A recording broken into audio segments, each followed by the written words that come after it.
आताच आदरणीय तटकरे साहेबांनी येणाऱ्या काळामध्ये महायुतीच्या माध्यमातून ज्या पद्धतीने भारताचे लोकप्रिय प्रधानमंत्री आदरणीय नरेंद्र मोदी साहेबांच्या नेतृत्वाखाली अनेक चांगले निर्णय देश पातळीवर झाले, त्याच पद्धतीने राज्य पातळीवर माननीय मुख्यमंत्री महोदय एकनाथजी शिंदे साहेब, उपमुख्यमंत्री महोदय माननीय देवेंद्रजी फडणवीस साहेब, माननीय अजितदादा पवार साहेब यांच्या नेतृत्वाखालच्या सरकारमध्ये अनेक चांगले निर्णय त्या ठिकाणी संपन्न झालेले आहेत.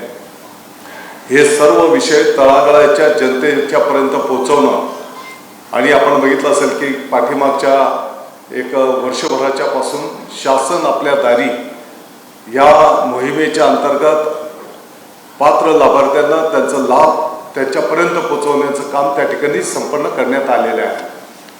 आणि म्हणून या सर्व बाबी तळागाळातल्या माणसांच्यापर्यंत नेण्याच्या दृष्टिकोनातून महायुतीचे जे सर्व प्रमुख पदाधिकारी आहेत, अगदी गाव पातळीवरच्याही कार्यकर्त्यांचं एक संघटितपणे मनोमिलन, त्याच्यात मार्गक्रमण आणि त्याच मुद्द्यांवर येणाऱ्या काळामध्ये मग लोकसभेची निवडणूक असेल किंबहुना येणाऱ्या विधानसभा आणि इतरही ज्या काही निवडणुका असतील त्याच्यामध्ये संघटितपणे मार्गक्रमण करण्याचा निर्णय त्या ठिकाणी करण्यात आलेला आहे.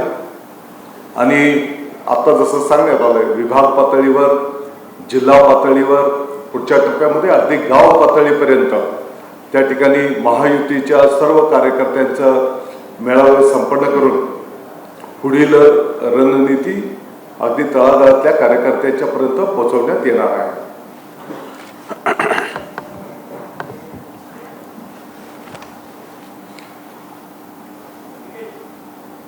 रविवारी 14 जानेवारीला महायुतीचे 36 जिल्ह्यामध्ये आमच्या 11 पक्षाचे माननीय तटकरे साहेब आणि माननीय भुसे साहेबांनी आत्ताच आपल्याला सांगितल्याप्रमाणे जिल्हास्तरीय मेळावे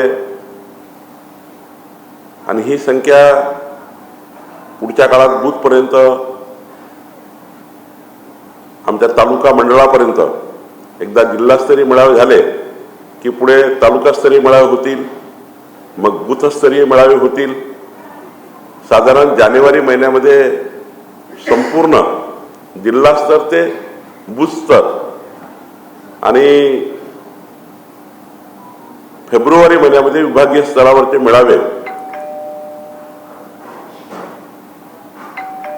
माननीय एकनाथजी, देवेंद्रजी, अजितदादा यांच्या उपस्थित होणार आहे. आमचे महायुतीतले सर्व घटक पक्षाचे नेते सुद्धा या मेळाव्यामध्ये हजर राहणार आहे. मग रामदास आठवले साहेब असतील, विनय कोरेजी असतील, महादेवराव जानकरजी असतील, जयदीप कवाडेजी असतील, जोगेंद्र कवाडेजी आहेत, शिवसंग्रामचे आपल्या मेटेताई आहेत, सुलेखाताई कुंभारे आहेत, रयत कांतवीचे सदाभाऊ खोत आहेत आणि इतरही अजून घटक पक्षाचे नेते या बैठकीला, या मेळाव्याला हजर राहणार आहे. खरं तर माननीय तटकरेजींनी सांगितल्याप्रमाणे मोदीजींच्या नेतृत्वात महाराष्ट्रामध्ये एक प्रचंड मोठं यश महायुतीला मिळेल. महायुतीने जी तयारी केली आहे देवेंद्रजी, एकनाथजी आणि अजितदादांच्या नेतृत्वामध्ये 45+ जागा या महाराष्ट्रामध्ये 51% लढाई जिंकून आम्ही जिंकणार आहोत. तर 45+ म्हटलं आहे आणि आम्ही कुठल्याही बॅटलफील्डवर नाही आहेत. आम्ही सरळ